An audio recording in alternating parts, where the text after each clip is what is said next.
Welcome everyone to the Adversity to Advantage podcast. I'm so excited.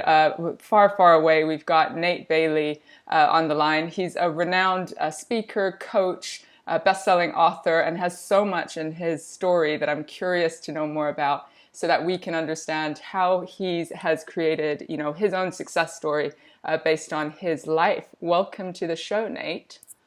Thank you. Well, I really appreciate it. It's an honor to be here today and to be with you on your podcast here. Thank you. I appreciate it. So give us a little sense of what life is like for you at the moment. What are the things that you're passionate about and sort of driving forward on? Yeah. Well, currently right now, so I live in, like you said, far, far away, Minnesota in the United States. And I currently travel back and forth from Minnesota to California every month. I'm the lead trainer and lead coach inside of the Prosperity Revolution, which we do a few different events. We coach, we train, we lead men and women across the world, entrepreneurs, married entrepreneurs that are building businesses but ultimately really want more out of life. And so that's currently what's present for me. And also on top of that, so as a leader, as a coach, as a speaker, author, all of those things, as putting myself out there every single day, I live kind of by this motto of live what you teach or live what you preach. And so really for me, outside of doing that, is I'm constantly trying to do what I like to say is just hard stuff every day. There's things that are going to continue to push me and make me grow and get me out of my comfort zone. Cause I always, this morning, I was walking into my daughter's room and I have this event coming up in September and I'm kind of scared about it. Like scared is the right word, or, you got this resistance, this fear, all these stories that pop up inside of our life that try to keep you comfortable, try to keep you from doing the things that are hard. Yeah, keep you safe. And it's just funny because I'll realize them.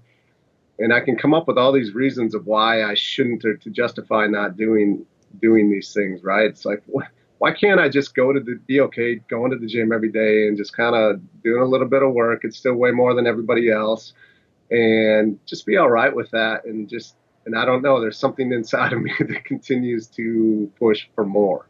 Amazing. Because we can be really smart about that as well. Like our mind can come up with the most logical, sensible reasons and excuses for why we shouldn't push ourselves outside of our comfort zone. Yeah, absolutely. And don't get me wrong. I mean, sometimes there might be some real legitimate reasons why you wouldn't go out and do something that you originally maybe said that you would. But I would say the majority of the time, it's just that monkey brain, that lizard brain that's trying to keep you complacent, comfortable. So I love your ethos, and I definitely talk about leading by example. If we're asking other people to do things, we've got to be doing them ourselves and proving to ourselves and other people that what we're saying, has some kind of impact, some reward, but also the struggle bit that, that we all feel no matter how far along in the game we are. So I'm curious about what got you to this place, because I imagine you weren't just born going, let me just push myself out of my comfort zone every single second all the time. Give us just a little bit of context about growing up. So what was it like? Did your parents have that sort of ethos of push yourself outside of your comfort zone, or what was that like? Yeah, I would say not necessarily. It's not, my parents were always, I don't, in case you're watching, Mom, Dad, it's not that they weren't hardworking and always, not the mentality of, you're entitled to get whatever it is that you want. Definitely not that. But at the same point, maybe not necessarily pushing themselves out of the comfort zone. I don't think a lot of people do, and it's not good or bad, right? Like right. If you're not that person that, it's okay, and I don't have anything about it. That whatever works for you is what works for you. But I just feel, I don't know, I think I've always had it innately inside of me, not necessarily that I've always listened to it, probably more so really in the last 3.5 years where I've really made that shift to that mentality. I was an athlete growing up, and I was always pushing myself harder than most other kids growing up. And then you get into college, and then you kind of get around some of the same people, right? Because to go to college and to play football like I did, you have to have that similar mentality. But then there's always, others that are just working off skill alone, right? And I was one that was never really quite good enough to work just off skill alone. And so I've always had to push and work. And then, I finished football in college and I joined the military. And I don't know why I joined the military other than I think it was just like, I wonder if I can do this. I wonder if I have what it takes to go through. So it was almost like this another physical challenge. And in a way, thinking back, just thinking about it out loud right now, is that, it was another way for me to do something hard that I was uncomfortable with, that I was definitely scared and nervous about, a lot of uncertainties, unanswered questions that you just don't know if you will have what it takes to go ahead and do that and be successful. And so that led me down that path. And today, over the last 4 or 5 months, I decided I wanted to see if I had what it took to run 100 miles. And so without stopping, and I'm a pretty big guy, and so I've attempted 200-mile races, and I actually haven't completed it. I've gotten 76 miles is the last time I went was 76 miles. And I'm like one of the biggest guys there. Like I'm not, I'm 6'3", 230 pounds. And the typical 100-mile runner is, they might be 6'3", but they're 170 pounds. And correct me if I'm wrong, but a normal marathon is 23 miles. Is that right? Yeah. So marathon's 26.2. 26.2. Okay. So it's 26.2. And you have achieved 76 miles, I think you said. Yes. Which I get that you're still pushing yourself to the 100, but I just want to give people some context of how far and how much endurance that and physical skill, but also mental skill in order to be consistent and build up that endurance. I mean, what's the mental part of it? Obviously, we can understand that there's the physical conditioning, training, building it up, and all the rest of it. But I'm curious about what's the mindset work that you do, or that you train yourself in, or that you just hope for the best with. Yeah, the mental part is a huge piece of it. A lot of times I hear people say that it's more than the physical part. I'm not sure where that lands, but the mental piece is big, right? Physically, you have to do the work, and you have to prepare your body to go 100 miles. And sometimes your body, no matter how mentally strong you are, your body just sometimes won't let you go. But at the same time, I think probably the majority of it is mentally. And for me, I just, I think it's been just how I've lived, the experiences that I've put myself through, some of the challenges that I've done, some of the times in my life that I've gone through and that have gotten me to this point, and just this mindset of, I try to stay in the present, because I know anytime I allow myself to go into the past of maybe things that have happened, maybe failures, it's like, who do you think you are? What do you think you are to be able to go out and run 100 miles? Like you've never ran more than 20 miles before this. What would make you think you can do this? Or, when you tried this before, you didn't make it, or to out into the future where it's like, man, I'm 75 miles in, but I still have another marathon to go. Right. Or, I'm 15 hours in and I still have another 15 hours to go. Like when you start to think about how much you have left, or you get too far in the future or back in the present, and you get out of or into the past and you stay out of the present, that's when you run into trouble. And so from a mental standpoint or mindset standpoint, I just really try to stay focused on the here and now and what's going on present for me. Amazing. Really useful. So the examples that we're looking at the moment, sort of joining the army and running, it's almost like self-inflicted adversity, so to speak. Like you're going, let me jump into this and bring it on and prove to myself if I can handle it. But I'm curious about if there were adversities that you faced that maybe were out of your control and that kind of hit you in some way and in a roundabout way trained you mentally in order to take on the ones that are now maybe self-inflicted. Yeah. I've been thinking more about this. My dad, my biological dad, he's never been in my life. He was around when I was a year and a half. I think he took off somewhere around there. I don't really, remember the one that was. The last time I ever saw him was in second grade. I went to see him for a week or two, and then I didn't have any contact with him. He just went dark. until my birthday was, I think it was my 14th or 15th birthday. He called out of the blue, and we we were in contact for like 6 months, and then I haven't seen or heard from him since. And so why I say why I bring this up is because I think it has probably shaped me and who I am, more than I've ever given it credit. And I think about it more lately because I have kids. I have a 10-year-old, an 8-year-old, and an almost 6-year-old, and they start to ask questions, like, about my dad, and I really never put much thought into him. There's many days or even months or years where I will go without thinking about him because he just really never was there. And I've had my mom remarried, and a stepfather that I look to definitely as my dad. That's been there since I was about 5, and was my father, and is my father. And so, yeah, I just never put much thought into it, but I've been reflecting more as my kids ask more questions, and I start to think, and I'm like, man, how has that really shaped me? And I think it really mentally has shaped me and who I am and who I want to be as a father, who I do not want to be. Like, I do not want to be the guy that just leaves his family for whatever. I have no idea why, and so you can start to play that game of like, why did he do this? Why didn't he? What's going on in his life? What's going on in his world that would make him do that? Maybe it's shame and guilt that has kept him from being a part of my life. And so, yeah, that's one, I guess, moment that, like I say, I haven't put a lot of thought into, but I have more so lately.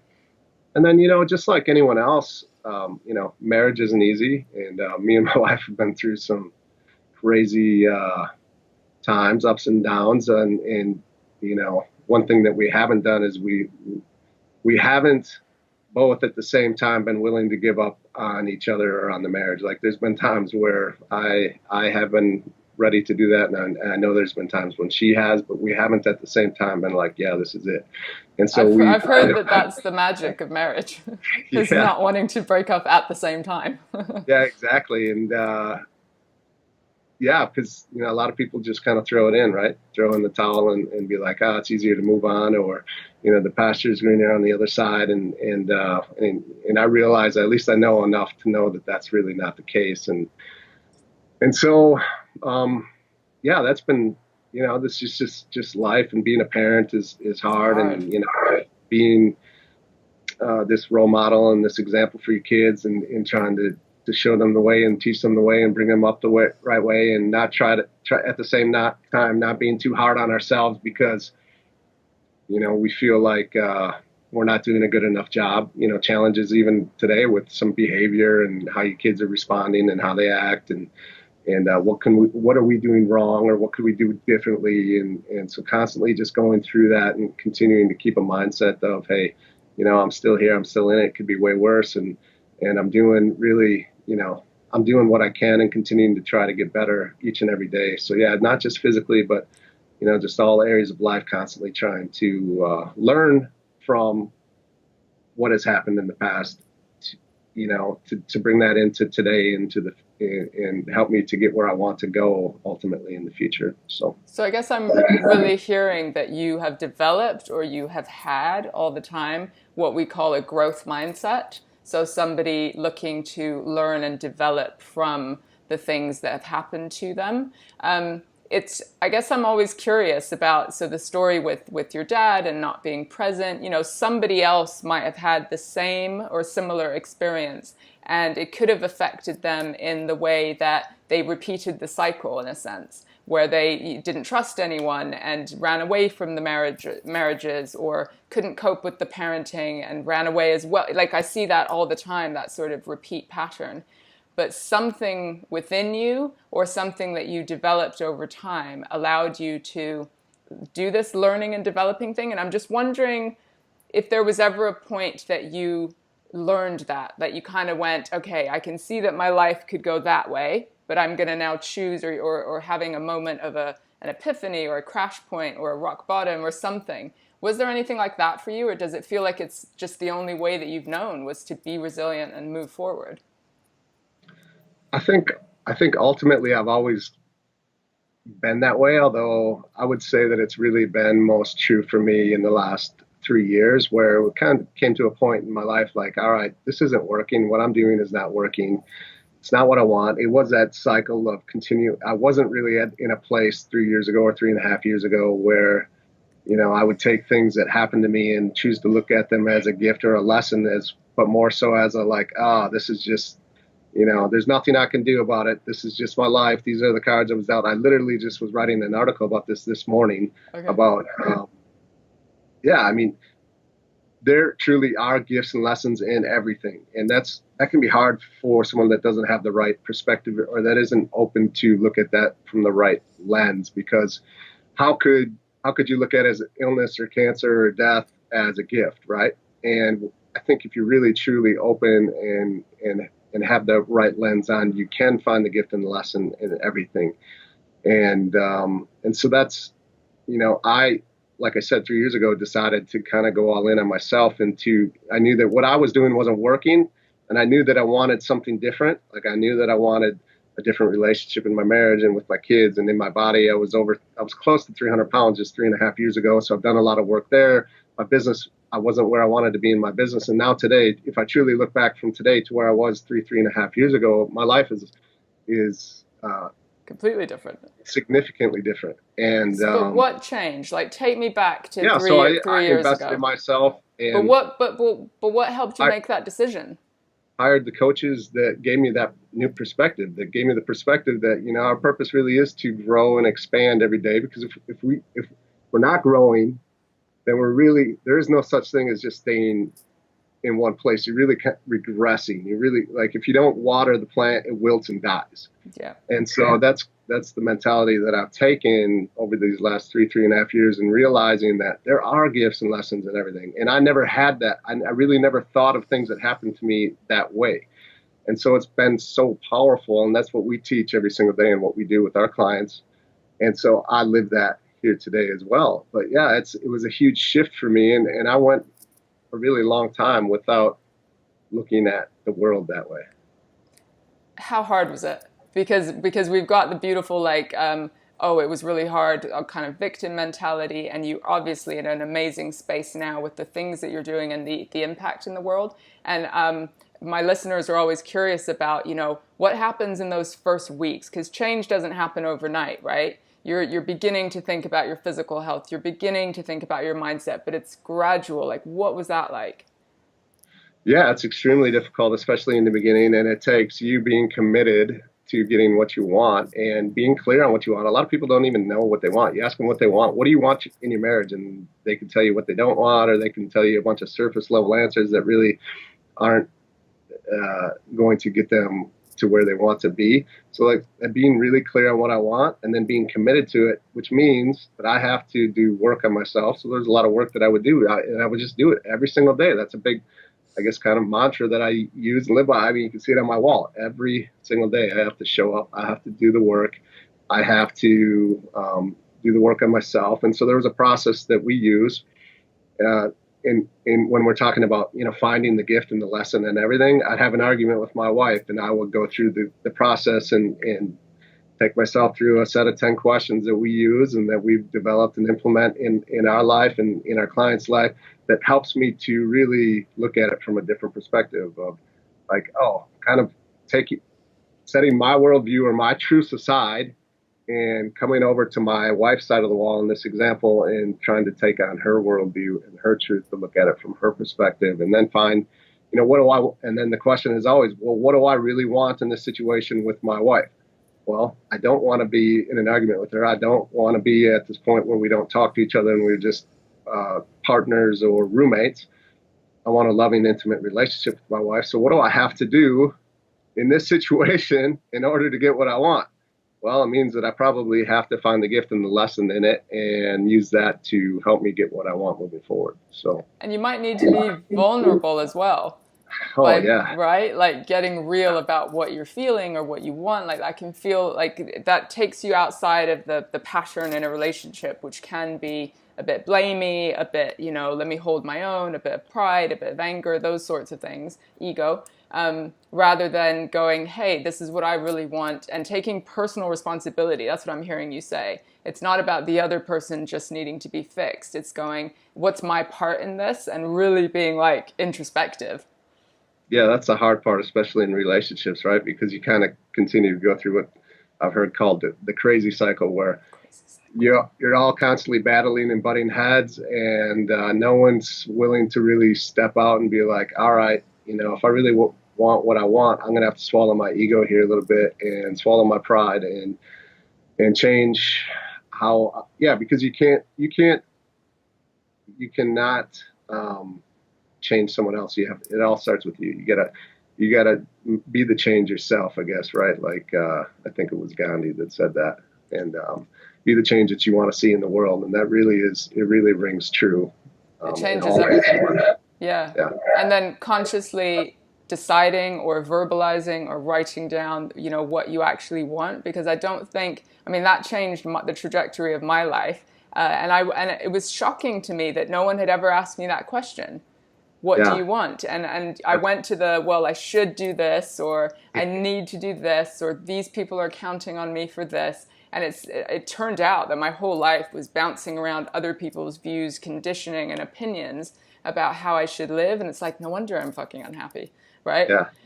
It's like, what do you want and why? Like, why do you want it? Because if you don't have a really strong, we call it a holy cause. If you don't have a holy cause, it's going to drive you to do what's required to get what you want.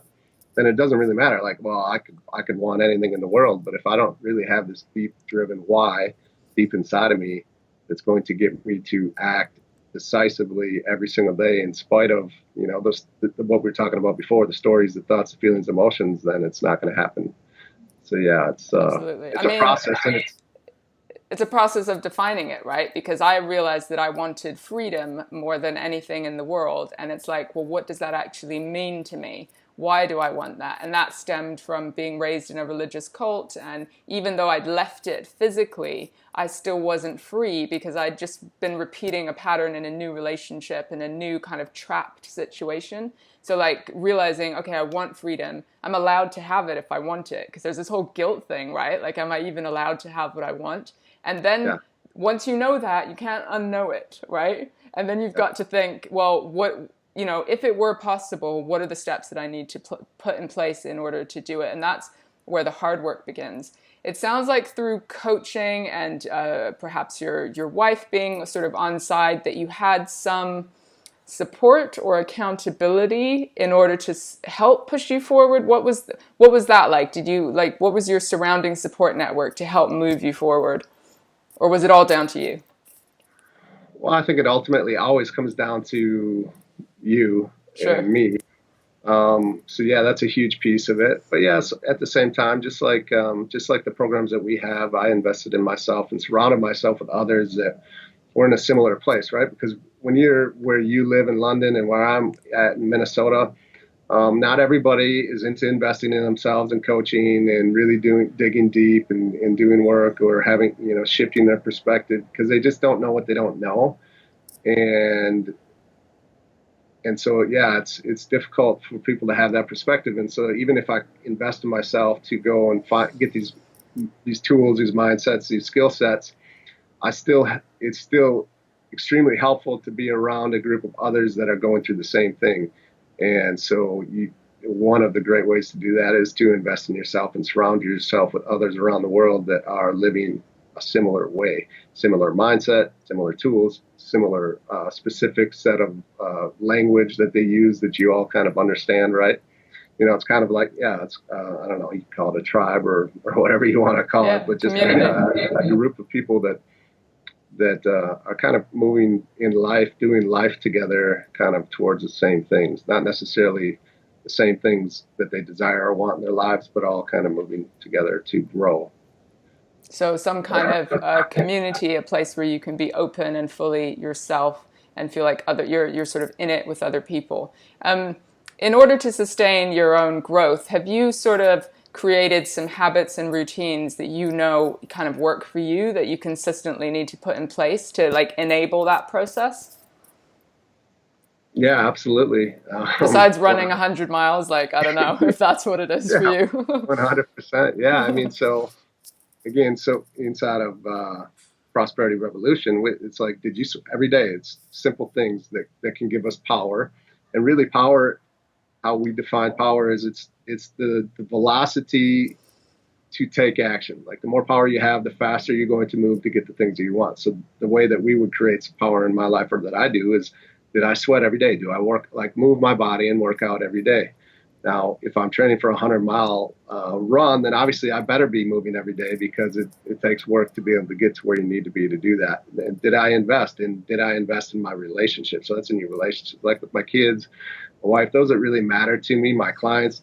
Am I investing in them? Like reaching out. When you have the thought to call somebody or send them a note, most people just like have the thought and then it passes, and then another month goes by, and then they're like, oh, I should really call that person or send them a message. And most time you don't act. And so it's like, did I invest? When I have those thoughts, I just send them a quick message and say hi, and just reach out. Hey, I was thinking about you. It's been a long time, and just connect and invest. And then did I connect, which for me is meditation every single day to help clear my mind, reduce stress, and to really create space for myself, as well as prayer. And then do I create? So every day I want to create inside of my business, inside of my finances, as far as like studying and teaching something that will help me improve a skill set that will help me inside of business. And so would you say that these mindsets and routines have helped you in business with productivity, financially, whatever? They all feed off of each other. Like by me working on my body every single day, it gives me more energy to be more productive in my business. If I'm investing in my relationships are right in my life, then I don't have that hanging over me all day. Because when things aren't right at home, it gets carried into your business, right? You're constantly thinking about it, you're stressed about it, which makes you not as productive. And then also, the meditation and prayer. Like for me, if I'm connected to God, and not everybody believes in God, or but might believe in the universe or a higher power or whatever it is for you, it doesn't matter. But if I feel connected spiritually, then also, of course, I'm going to be making good decisions and feeling good inside of my business too. So yeah, they all kind of feed off each other. Yeah, they do. Do you think that we need adversity in order to grow? Like we need some of the challenges and the tough times to actually help us strengthen ourselves? I would say yes, we need it, and to add on top of that, like it's guaranteed to happen. Right. It doesn't matter what you want or not want there. Yeah, for a long time, I went through life thinking that you could get to this point where you wouldn't have adversity. And I just come to believe that that's just not reality. And so to shift my mindset to like, I'm expecting adversity. I expect conflict. I expect things to not go the way that I would want them to go or hope them to go. And so now I'm prepared for it. Like I'm not caught off guard. I'm not surprised by it. And I call it life's kryptonite. Like the kryptonite is actually the thought that you can have it all. You can have this great life without adversity or conflict, and really shifting to like having a great life and having it all is embracing the conflict and the adversity and expecting it, knowing that it's going to happen, and being prepared and with the mindsets, the tool sets, the skill sets to take it on when it comes, not be surprised, and just to have nothing about it and move forward through it. So that's a real shift. It's not like we get to some plateau where we've made it and now no adversity comes. It's just that we're strong enough to tackle it, or we shift our mindset to kind of expecting it. So you've got 3 kids, I think you said. Yeah. I'm a parent as well. I've got 2. This might sound like a curveball question, but like, do you almost wish that your kids will face some challenges and adversity in their younger years in order to build up those muscles? Knowing that as a parent, we want to protect them, right? So it's kind of hard and counterintuitive. Yeah, and to be able to take those moments and really like not just let them go by. It kind of goes back to the conversation earlier about, there's a gift and lesson in everything. And to recognize those moments, to really use those as opportunities to teach and talk to your kids about what happened and how they can find the gifts and the lessons inside of that. What could they do differently next time? Or what can they do moving forward to try and avoid that in the future? Or to, just the perspective of, hey, stuff like this does happen, and it happens all the time, and, it's okay. And so, yeah, just use those as big teaching moments. Yeah, it's so hard now, when. Of course, I don't, Go ahead. Yeah, of course, I don't want like serious injury or like I want to protect my kids, but at the same time, as long as it's not going to like permanently affect them for the rest of their life in one way or another, I think adversity is amazing. I think my perspective changed as a therapist when I had clients who'd actually been, wrapped in cotton wool, they say here, for, most of their life, protected from everything, not been encouraged to take risks, kept safe, in your comfort zone, stay in your comfort zone. And they come to me as therapy clients because they're deeply unhappy. Any kind of failure or disappointment like is soul destroying and is a really big deal. And it's like we've got to start way, way late when they've got loads of conditioning in their mind already to build resilience and allow them to almost experiment with situations that might provoke adversity or put themselves in those situations. So I guess for me as a parent, it shifted my mindset to going, oh, actually, if my kids, experience some of this stuff and I just take a step back and then help them learn to reflect, as you're saying, and learn and grow from it. That's actually a much more useful parenting tip to prepare our kids for the real world, which, like you said, is going to have so much adversity all the time. Yeah, that's interesting because, yeah, you're right. I think most people choose comfort, or they allow, again, like our mind tries to play tricks on us and keep us from, tries to protect us, keep us comfortable. And so many don't do hard things every day because they think that maybe they tried to do something hard before and they failed, and they're like protecting themselves from that failure. Or they're like, it's just more comfortable and easy to sit here and just not grow and expand and just enjoy the life. But then, like you said, what happens is really it's almost the pain is more because it comes down to like really being unfulfilled, I think is what we're talking about. I just wrote an article on this, fulfillment versus achievement. You can be in this mode set of like constantly just trying to achieve things just to achieve them, or you can really create a life for yourself where you are going after things that will really fulfill you and give you purpose and drive in your life. And if you're not even trying to achieve or fulfill, then you're in this place of just like mediocrity. And I think that's what you're talking about, is like these people that are coming to you, and it's just a slow drip over time of like, they don't even realize it to the point where they're just like, they're looking around and they're like, what am I doing? What's going on? Like, I'm 60 years old or I'm 50 years old, and this is what you're like, this has to be more. Is this right? it? Yeah. Yeah.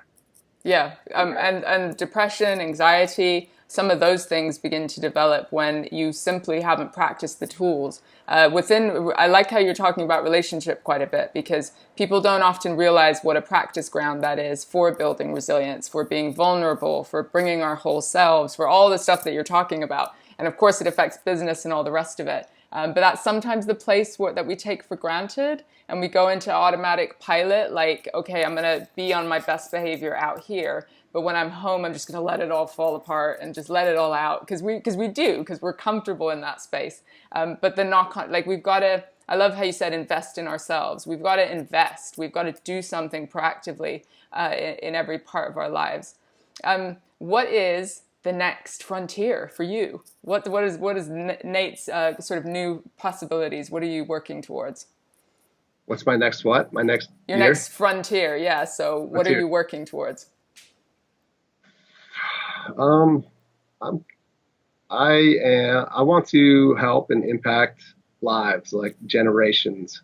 So I'm going to continue to grow as a speaker, as a writer, as a leader, and I want to have relationships with my kids, and I want to be able to impact them in a way that makes them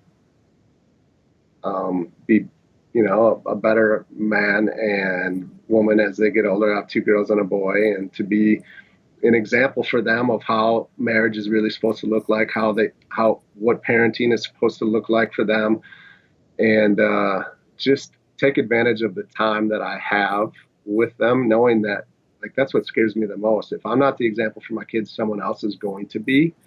And so just continually, like, that kind of drives me. That's when we talk about holy cause or why, that's mine. It's like, I know that if I don't lead by example, show them what it is to do hard things and show them what it is to do the work to accomplish those things, that someone else out there that I'm more than likely not going to approve of is going to be that example for them.